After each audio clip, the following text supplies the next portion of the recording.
terima kasih Pak telah menyediakan waktunya untuk memenuhi permintaan kami untuk melaksanakan wawancara dengan Bapak.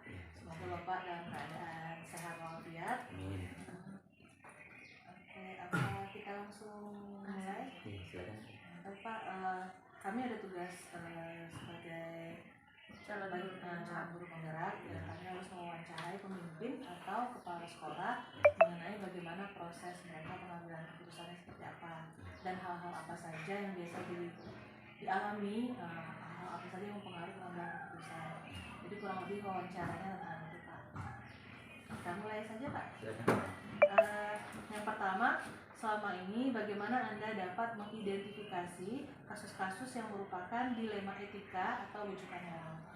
Ya, jadi sebenarnya kita sebagai pemimpin atau pimpinan tentu saja setiap mengambil keputusan harus mengacu kepada aturan yang sudah ada. Itulah payung bagi kita untuk mengambil sikap. Namun memang harus diakui kenyataan bahwa dalam beberapa kasus kita menghadapi benturan ya, antara dua kepentingan yang sebenarnya kalau kita pertimbangkan sama-sama baiknya, artinya tidak ada sesuatu itu yang langsung kita kita anggap itu salah dan tidak bisa kita akomodasi, atau di satu sisi nah ini yang benar. Maka dalam hal itu ya memang sangat juga bergantung kepada kepribadian dan nilai-nilai luhur yang kita miliki.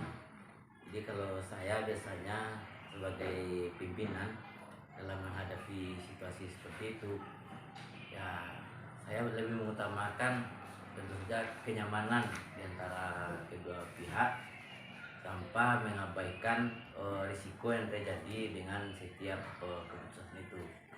Nah, sehingga ketika ada dua hal tadi itu yang berbeda kepentingan yang sama-sama ternyata mengandung nilai kebenaran, ya saya berusaha sedapat mungkin mengakomodasi kedua kelompok. Ya, yang namanya kita dimanapun selalu ada negosiasi. Nah, dalam negosiasi itu kalau bahasa sederhana kan tolak ansur, sehingga akhirnya dengan negosiasi atau pilihan yang saya lakukan tidak ada pihak yang akhirnya merasa tersingkirkan atau merasa tidak nyaman, yang justru menimbulkan ketidakproduktifan di dalam situasi kita di sekolah. Itu. Jadi Pak, kan ada 4 kategori Pak yang mungkin akan mempengaruhi pengambilan keputusan Bapak. Ada kategorinya individu lawan kelompok, ada rasa keadilan lawan rasa kasihan, kemudian yang ketiga ada kebenaran lawan kesetiaan, yang keempat jangka pendek lawan jangka panjang. Biasanya yang paling sulit menurut Bapak itu dalam menyelesaikan masalah yang seperti apa Pak, di antara 4 kategori itu? Sebenarnya keempat-empatnya itu lain-lain sulit ya, tapi kalau kita berusaha untuk bersikap tenang, sabar dan tidak terburu-buru, keempat-empatnya tentu insya Allah kita bisa selesaikan. Tapi memang diakui terkadang dilema antara kesetiaan dan kebenaran. Nah, di situ memang termasuk bagian yang sulit untuk buru-buru kita selesaikan, karena di situ menyangkut banyak aspek sebelum menyelesaikannya. Terkadang dalam permasalahan itu ternyata kedua sisi itu bisa dikatakan benar ya Pak, tidak ada yang melanggar peraturan. Dia sama-sama benar, sama-sama mengandung nilai kebajikan. Jadi mungkin di antara yang tadi kesetiaan lawan kebenaran itu kira-kira mana yang Bapak pilih? Jadi kesetiaan dan kebenaran. Nah, cuman masalahnya gini, ketika kita berbicara tentang kebenaran, ya mungkin barangkali kita bisa melihat substansi dari permasalahan yang kita apakan itu.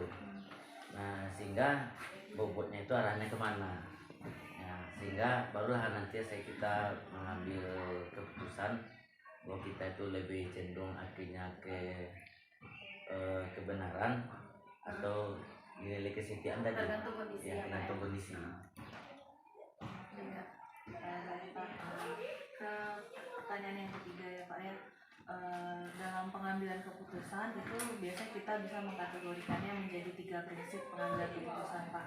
Yang pertama itu keputusan itu berbasis kepada hasil akhir, kemudian yang kedua itu berbasis kepada peraturan, yang ketiga itu berbasis kepada rasa peduli. Nah biasanya Bapak dalam proses pengambilan keputusan lebih cenderung untuk menggunakan prinsip yang mana? Nah itu juga dilema bagi saya untuk menjawabnya ya. Memang nggak bisa juga buru-buru ya, tapi ya barangkali karena jawabannya harus ada ya. Nah kalau saya memilih ya memang saya lebih memilih pada hasil akhir, karena segala sesuatu itu pasti ada kaitannya dengan program, kegiatan, aturan, muara atau hasil dari sebuah pekerjaan, sehingga kalau sudah demikian halnya tentu kita akhirnya fokus kepada hasil dari yang kita capai.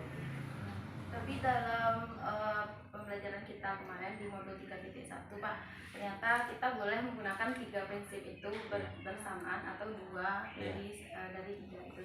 Nah mesti 1 mungkin bisa digabung beberapa prinsip. Kemudian di sini ada pertanyaan lagi Pak, kira-kira apa saja yang selama ini merupakan tantangan bagi Bapak dalam pengambilan keputusan pada kasus-kasus dilema etika? Jadi yang menjadi tantangannya, kenapa? Karena kita ini semua pasti punya hati nurani. Kita sebagai pimpinan pasti menjadi tumpuan bagi anggota kita, dari guru, pegawai, wakil. Nah, ketika kita menghadapi beberapa dilema seperti yang Bu Ulan sampaikan tadi, nah di situ kita pertimbangannya tidak sekedar hasil, tapi juga menyangkut dengan perasaan, rasa kepedulian. Nah, apalagi kalau kita pikir-pikir bagaimana kesetiaannya selama ini, bagaimana upaya kerasnya. Nah, untuk hal seperti itu memang menjadi dilema yang sangat berat bagi seorang pimpinan. Karena bagaimanapun itu hasil akhir kan memang jadi tujuan biasanya ya Pak ya, tapi kita juga ada pertimbangan faktor. Tapi seperti yang disampaikan Bu Ulan tadi benar, artinya kita tidak bisa juga hitam putih 1, 2, 3 saya pilih ini. Seperti yang saya sampaikan tadi, ada negosiasi dalamnya. Jadi ketika kita memilih untuk hasil akhir, tetap kita tidak mengesampingkan faktor 2 hal yang tadi, rasa peduli dan rasa realitas peduli dan ya. realitas. Selanjutnya Pak, apakah Bapak memiliki suatu tata cara atau jadwal tertentu dalam menyelesaikan suatu kasus? Kemudian apakah ada jadwal untuk menyelesaikannya? Kemudian atau prosedur seperti apa yang biasanya Bapak jalankan untuk mengambil suatu keputusan? Ya itu juga sangat bergantung kepada bobot permasalahan yang terjadi. Ya, ada yang rasanya mungkin cukup pas untuk diselesaikan saat itu, dan kemudian rasanya bisa menyelesaikan masalah.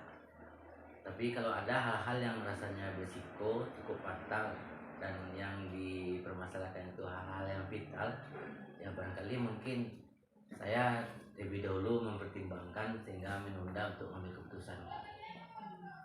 Nanti tergantung masalahnya apa. Tergantung masalahnya. Nanti mungkin Bapak bisa menjadwalkan ulang atau mungkin bertanya dulu atau diskusi dulu dengan yang lainnya Pak. Ya, sebab kita manusia siapapun termasuk pimpinan pasti butuh orang lain, karena kita masing-masing punya kelebihan. Jadi kita akan selalu berkomunikasi dengan berbagai pihak yang muaranya tentu penyelesaian tentang permasalahan yang terjadi. Biasanya Bapak bandingkan juga dengan peraturan atau mengadakan rapat atau gimana Pak? Semuanya gitu. Jadi rapat itu bisa jadi diskusi kecil. Yang penting di sana kita mendapatkan pencerahan atau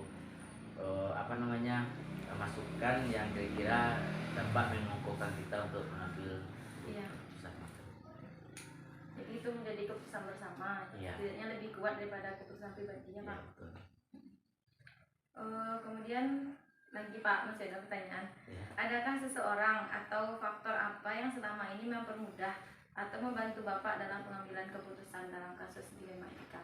Ya, dalam kasus dilema etika, sebelum mengkomunikasikan dengan orang, masing-masing kita ini punya rasa, tentu dengan mencoba, kalau bahasa kampung kita menginak-inakkan terlebih dahulu, ya barangkali akan lahir sebuah keputusan yang kira-kira tepat, dan itu saja tidak menutup kemungkinan mencari kira-kira kawan atau seseorang yang sangat mungkin untuk berbagi dengan kita untuk misalkan itu. Iya. Tapi orangnya tidak pasti harus satu orang itu ya Pak ya? Oh tidak. Ya, tergantung Tidak, betul. bidang. Dan yang pasti kita merasa enjoy dan berkeyakinan ada sesuatu yang kita dapatkan dengan komunikasi yang kita lakukan itu. Nah, jadi. Baik Pak, mungkin ini pertanyaan terakhir ya Pak ya. Dari semua hal yang telah Bapak sampaikan nih Pak, dan pembelajaran yang kita petik dari pengalaman Bapak, ada nggak sih Pak nih pesan-pesan Bapak mengenai pengambilan keputusan bagi kami berdua sebagai bahan pembelajaran Pak? Jadi pengalaman Bapak selama mengambil keputusan selama ini. Ya, gini, yang namanya instansi, organisasi, institusi, payungnya pasti ada, yaitu peraturan. Nah, tapi di satu sisi kita tentu akan menghadapi kenyataan sesuatu yang berhubungan dengan etika dan perasaan. Untuk itu, ketika menghadapi kasus-kasus seperti itu, pendekatan hati nurani itu juga hal yang tidak kalah pentingnya dalam mengambil keputusan, karena bagaimanapun manusia punya rasa. Kalau rasa itu sudah tidak baik, ya walaupun kebijakan kita itu berdasarkan aturan, itu juga tidak akan efektif untuk hasil akhir kita nanti. Ada lagi yang tertinggal satu, Ya. 9 langkah pengujian keputusan Pak. Jadi kami di CGP juga diberikan materi tentang adanya 9 langkah agar kita tidak memutuskan sesuatu yang merugikan Pak. Di sini boleh membacakan ya Pak. Yang pertama adalah mengenali nilai-nilai yang saling bertentangan. Kemudian menentukan siapa yang terlibat dalam situasi ini. Yang ketiga, kumpulkan fakta yang relevan dengan situasi ini. Yang keempat, pengujian benar atau salah. Apakah uji legal mungkin sesuai peraturan kata Bapak tadi. Kemudian uji regulasi, apakah itu standar atau tidak. Kemudian uji intuisi, publikasi, dan uji panutan atau idola. Mungkin tadi pertanyaan ada yang menanyakan tentang seseorang yang menginspirasi Bapak, mungkin seperti itu ya Pak. Kemudian nomor 5 ada pengujian paradigma benar lawan benar. Jadi mungkin ada dalam pengambilan keputusan itu yang di kiri benar, yang di kanan juga benar. Mungkin itu juga salah satu langkahnya. Kemudian yang keenam, melakukan prinsip resolusi. Yang ketujuh, investigasi opsi trilema. Kemudian yang ke-8, buat keputusan. Baru yang ke-9, lihat lagi keputusan dan refleksikan. Kira-kira dari 9 langkah yang Ulan bacakan tadi, apakah ada rasanya Bapak laksanakan semuanya Pak, untuk pelajaran juga bagi kami Pak? Ya, Bapak akui, nah apa yang ditulis 9 langkah itu, itu pasti hasil dari pemikiran, dan termasuk juga mungkin setelah temuan kasus-kasus, kemudian dicobalah membuat bagaimana urutan langkah-langkahnya. Bapak akui, Bapak belum Semuanya. melakukan semuanya, ya, tapi insya Allah sebagian besar yang sudah, meski mungkin ada yang tidak sistematis. Iya, ya memang seperti juga, nggak mesti harus sampai 9. Kalau udah ketemu solusi masalahnya udah selesai sampai gitu Pak. Mungkin selama ini belum sampai yang ke 9 ya. Mudah-mudahan semuanya bisa Bapak bisa memberikan keputusan yang terbaik untuk sekolah kita. Tapi itu berguna bagi Bapak, nanti kasih ke Bapak. Boleh Pak. Tidak Kak.